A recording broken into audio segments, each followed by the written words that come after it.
ನಿಮ್ಮನ್ನ ಇಷ್ಟಪಡುವಂತ ವ್ಯಕ್ತಿಗಳು ಯಾಕೆ ಬದಲಾಗಲ್ಲ ಅನ್ನೋದಕ್ಕೆ ಅಲ್ಲಿ ಮೇಜರ್ 3 ಟಿಪ್ಸ್ ಈ ಒಂದು ವಿಡಿಯೋದಲ್ಲಿ ಶೇರ್ ಮಾಡ್ತೀನಿ. ಎಷ್ಟೋ ಜನ ಅಂತಾರೆ, ಸರ್ ನಮಗೋಸ್ಕರ ಒಂಚೂರು ಬದಲಾಗಲ್ಲ ಸರ್. ಅವ್ರದೇ ಹಠ ಸಾಧಿಸ್ತಾರೆ, ಅವ್ರದೇ ಒಂದು ಮೆಂಟಾಲಿಟಿನಲ್ಲಿ ಬದುಕ್ತಾರೆ, ಅವ್ರಿಗೇನ್ ಇಷ್ಟ ಅದನ್ನೇ ಮಾಡ್ತಾರೆ, ನಮ್ಮ ಇಷ್ಟ ಕಷ್ಟಗಳ ಬಗ್ಗೆ ಯೋಚನೆ ಮಾಡಲ್ಲ. ಯಾಕೆ ಹಿಂಗ್ ಮಾಡ್ತಿರ್ತಾರೆ? ಈ ಡೌಟ್ಸ್ ಇದೆಯಲ್ಲ, ಇಲ್ಲಿ ಈ ವಿಡಿಯೋ ನೋಡಿದ್ರೆ ಪಕ್ಕಾ ಕ್ಲಾರಿಟಿ ಸಿಗುತ್ತೆ. 100% ಗ್ಯಾರಂಟಿ ಕೊಡ್ತೀನಿ ನಾನು, ಪಕ್ಕಾ ಕ್ಲಾರಿಟಿ ಸಿಗುತ್ತೆ. ವಿಡಿಯೋ ಸ್ಕಿಪ್ ಮಾಡಬೇಡಿ. 3 ಪಾಯಿಂಟ್ಸ್ ಸಿಂಪಲ್ ಆಗಿ ಹೇಳ್ತೀನಿ, ನಾನು ಲಾಂಗ್ ಆಗಿ ತಗೊಂಡು ಹೋಗಲ್ಲ. ಓಕೆ, ಫಸ್ಟ್ ಟೈಮ್ ಚಾನಲ್ ನೋಡ್ತಾ ಇದ್ರೆ ಸಬ್ಸ್ಕ್ರೈಬ್ ಮಾಡ್ಕೊಳ್ಳಿ, ಇದೇ ತರದ ವಿಡಿಯೋಗಳು ಸಿಗುತ್ತೆ. ಅಂಡ್ ಕೌನ್ಸಿಲಿಂಗ್ ಬೇಕಂದ್ರೆ ಕಾಂಟ್ಯಾಕ್ಟ್ ಮಾಡಿ, ಸ್ಕ್ರೀನ್ ಮೇಲೆ ನಂಬರ್ ಹಾಕಿರ್ತೀನಿ. ಅಂಡ್ ಆದಷ್ಟು ಬೇಗ 40K ಕಂಪ್ಲೀಟ್ ಆಗಲಿ, ನಿಮ್ಮ ಸಪೋರ್ಟ್ ಹಾಗೆ ಇರಲಿ. ಫಸ್ಟ್ ಪಾಯಿಂಟ್ ಏನಂತ ಹೇಳಿದ್ರೆ, ವ್ಯಕ್ತಿ ಇಂಪಾರ್ಟೆಂಟ್ ಆದಾಗ ಬದಲಾಗುವಂತ ಸಾಧ್ಯತೆಗಳು ಬಹಳ ಇದೆ. ವ್ಯಕ್ತಿ ಇಂಪಾರ್ಟೆಂಟ್ ಅಂದ್ರೆ ಏನು? ಅವರ ಜೀವನದಲ್ಲಿ ಎಷ್ಟು ಪ್ರಾಮುಖ್ಯತೆ ವಹಿಸ್ತಾ ಇದ್ದೀರಿ ನೀವು ಅನ್ನೋದು ಮುಖ್ಯ ಆಗತ್ತೆ. ಅಂದ್ರೆ ಅವ್ರು ನಿಮ್ಮನ್ನು ಎಷ್ಟು ಅವರ ಲೈಫ್ ಅಲ್ಲಿ ಪ್ರಯಾರಿಟಿ ಆಗಿ ತಗೊಂಡಿದ್ದಾರೆ, ಅಂದ್ರೆ ಎಷ್ಟು ಇಷ್ಟ ಪಡ್ತಾ ಇದ್ದಾರೆ ನಿಮ್ಮನ್ನ, ಅದ್ರ ಮೇಲೆ ಡಿಪೆಂಡ್ ಆಗತ್ತೆ. ತುಂಬಾ ಇಷ್ಟಪಟ್ಟಾಗ ಏನಾಗತ್ತೆ, ನೀವು ಹೇಳೋದೇ ಬೇಕಾಗಿಲ್ಲ, ಅನುಸರಿಸ್ಕೊಂಡು ಹೋಗ್ತಾರೆ. ತುಂಬಾ ಇಷ್ಟಪಟ್ಟಾಗ ನಿಮ್ ಸಣ್ಣ ಸಣ್ಣ ಹೆಜ್ಜೆಗಳು ಗುರುತುಗಳನ್ನು ಕೂಡ ಫೈಂಡ್ ಔಟ್ ಮಾಡ್ಲಿಕ್ಕೆ ಶುರು ಮಾಡ್ತಾರೆ. ಬಟ್ ಇಷ್ಟ ಪಡದೇ ಇದ್ದಾಗ, ಪ್ರೀತಿ ಕಡಿಮೆ ಆದಾಗ, ನೀವು ಎಷ್ಟು 2 ಸಲ 3 ಸಲ ಅವ್ರು ಹೇಳಿದ್ರು ಕೂಡ ಅವರಲ್ಲಿ ಬದಲಾವಣೆಗಳು ಅಷ್ಟು ಕಾಣ್ತಾ ಇರಲ್ಲ. ಬೇಕಂತ ಕೇರ್ಲೆಸ್ ಮಾಡ್ತಾರೆ. ಅಂದ್ರೆ ವ್ಯಕ್ತಿ ಇಂಪಾರ್ಟೆಂಟ್ ಆದಾಗ ಮಾತ್ರ ಬದಲಾವಣೆಗಳು ಕಾಣಕ್ ಸಾಧ್ಯ. ಏನಂತೀರಿ? ಅಂಡ್ ಸೆಕೆಂಡ್ ಪಾಯಿಂಟ್ ನೋಡೋಣ. ಸಿಂಪಲ್ ಆಗಿ ಹೇಳ್ತಾ ಇದ್ದೀನಿ ನಾನು.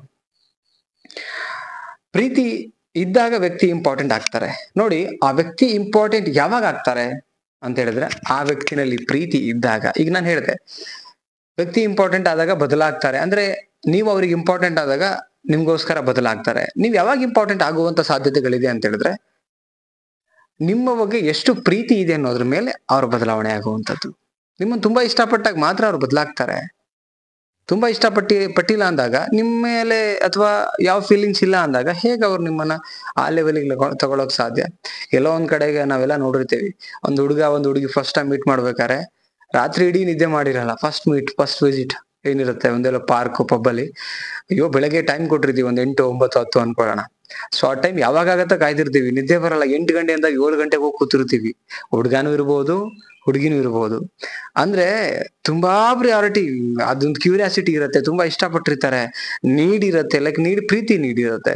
ಸೊ ಅವಾಗ ಏನಾಗತ್ತೆ, ಅವ್ರು ಏನ್ ಟೈಮ್ ಕೊಟ್ಟಿರ್ತಾರೆ ಆ ಟೈಮ್ಕಿನ್ನ ಮುಂಚೆ ಹೋಗಿರ್ತೀವಿ. ಕರೆಕ್ಟ್? So that's all. ಅದಕ್ಕೇನೆ ಎಷ್ಟ್ರ ಮಟ್ಟಿಗೆ ನಿಮ್ಮನ್ನ ಪ್ರೀತಿ ಮಾಡ್ತಾರೆ ಅನ್ನೋದ್ರ ಮೇಲೆ ನೀವು ಇಂಪಾರ್ಟೆಂಟ್ ಹೌದಾ ಅವ್ರ ಜೀವನದಲ್ಲಿ ಅಥವಾ ಅಲ್ಲ ಅನ್ನೋದು ಗೊತ್ತಾಗದ ಹೋಗುತ್ತೆ. ಸೊ ನೆಕ್ಸ್ಟ್ ಪಾಯಿಂಟ್ ಏನಂತ ಹೇಳಿದ್ರೆ, ಪ್ರಿಯಾರಿಟಿ ನೀಡೆಡ್. ಅಂದ್ರೆ ಆ ಪ್ರೀತಿ ಯಾವಾಗ ಹುಟ್ಟುತ್ತೆ ಅಂತ ಹೇಳಿದ್ರೆ, ನಿಮ್ಮ ಭಾವನೆಗಳ ಅವಶ್ಯಕತೆ ಎಷ್ಟಿದೆ, ಅಂಡ್ ಅವ್ರ ಭಾವನೆ ನಿಮ್ಮ ಭಾವನೆ, ಅವ್ರ ಯೋಚನೆ ನಿಮ್ಮ ಯೋಚನೆ, ಅಂಡ್ ಅವರ ಕಂಫರ್ಟೇಬಲ್ ನಿಮ್ಮ ಕಂಫರ್ಟೇಬಲ್, ಇದ್ರ ಮೇಲೆ ಪ್ರೀತಿ ಡೆವಲಪ್ ಆಗ್ತಾ ಹೋಗುತ್ತೆ. ಅಂದ್ರೆ ಭಾವನೆ ಮುಖಾಂತರ ಪ್ರೀತಿ ಹುಟ್ಟುತ್ತಲ್ಲ, ಅದು ಕೂಡ ಎಲ್ಲರ ಮೇಲೆ ಭಾವನೆ ಬರಲ್ಲ. ಅದು ಫೀಲ್ ಅವ್ರಿಗೆ ಕನೆಕ್ಟ್ ಆಗಬೇಕು. ಸೇಮ್ ಆಸ್ ಯೂಶುವಲ್ ಮ್ಯೂಚುವಲ್ ಇದ್ದಾಗ ಆವಾಗ ಪ್ರೀತಿ ಹುಟ್ಕೊಳ್ಳುತ್ತೆ. ಈ 3 ವಿಚಾರಗಳ ಮೇಲೆ ಒಬ್ಬ ವ್ಯಕ್ತಿ ಬದಲಾಗ್ತಾನೆ ಪ್ರೀತಿನಲ್ಲಿ.